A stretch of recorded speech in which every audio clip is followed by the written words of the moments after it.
Құрметті 26 мектептің ұжымы, ұлттық руханиятымыздың өзегі тілі атты қазақ тілі мен әдебиет пәні бірлестігінің 10 күндігі өз мәресіне жетті. 10 күндікті өткізу барысында қайырымдылық іс-шараны іске асыра білдік. Барлығыңызды алда келе жатқан Наурыз мерекесімен құттықтаймын. Еліміз аман, жұртымыз тыныш болсын. Қайырлы күн, көрермендер.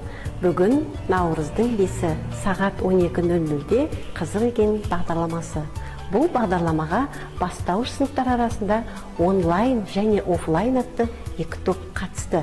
Жеңіске онлайн тобы жетті. Біз бұл бағдарламада нені білдік? Ең ақылды қыз қарға екенін білдік. Қызық екен. Сіздермен болған мен Саялының Самалы. Қайырлы күн, әріптестер. Бүгін Наурыз айының 9-ы. Мектебімізде ауа райы өте тамаша болып тұр. Өз отанның сомалтына демекші, мектебіміздің кіші акті залында Абай дара, Абай дана қазақта атты әдеби сазды кеш болып өтті. Кешіміз өте жоғары деңгейде. Яғни бұл кешті ұйымдастырушылар Қожағұлова Гүлмира, Әбдіхалық Назерке. Сәлеметсіздер ме, құрметті әріптестер. Бүгін Наурыздың 9-шы жұлдызында мектебімізде салт дәстүр ұлттық тәрбие атты сайыс өтті. Бұл сайысты ұйымдастырған Иманқұлова Гүлмира апайымыз және де Сабаева Гүлбаршын апайымыз бен Насырова Айнұр апайымызға көп рахмет айтамыз. Салт дәстүр республикамыздың әр аймағында әртүрлі екенін ұмытпайық ағайын. Наурыздың 10-ы бүгін Алматыда күн ашық. Аналарымыздың көңіліндей тамаша болып тұр. Республикамыздың барлық аймағындағы аналарды мерекесімен құттықтаймыз. Сағат 12:00-де мен қазақ қыздарына қайран қалам атты бағдарламамыз болып өтті. Бұл сайысқа 7-ші сыныптар арасында қыздар қатысты. Бас жүлде Балнұрдың еншісінде кетті. Ұйымдастырушылар Гүлнұр апай, Жанар апай және Мария қызымызға алғысымыз шексіз. Бүгін Наурыздың 11-ші жұлдызы. Айтыскер ақын Айтбек Тұрсынбай мен оқушылар арасында кездесу өтті.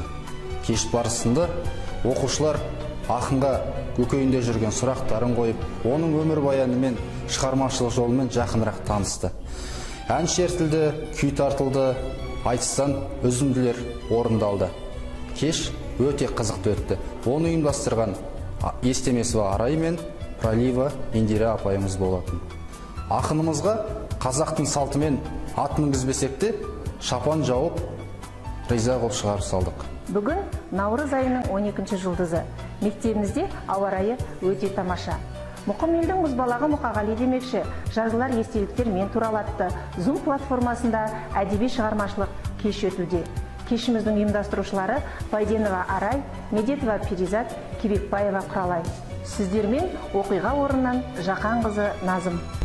Бүгін Наурыздың 10-шы.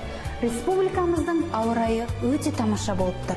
Сол тамаша көңіл күймен мектебімізде өткен күннің кесек ойлары атты көркем киноға кастинг жарияланды. Бұл кастингті Намазиманова Әдема апайымыз бен Арыстанбек қызы Назира ұйымдастырды.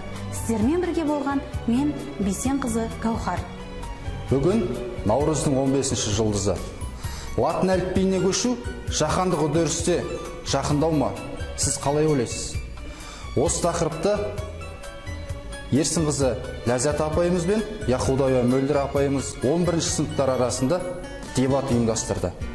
Ол пікір сайыс алаңында оқушылар осы мәселеге байланысты өз ойларын ашық айтып, еркін білдіріп, кең ауқымды пікірталас өткізілді. Сіздермен бірге болған Мейіржан Құдайшүкірұлы. Бай, қуатты болайық.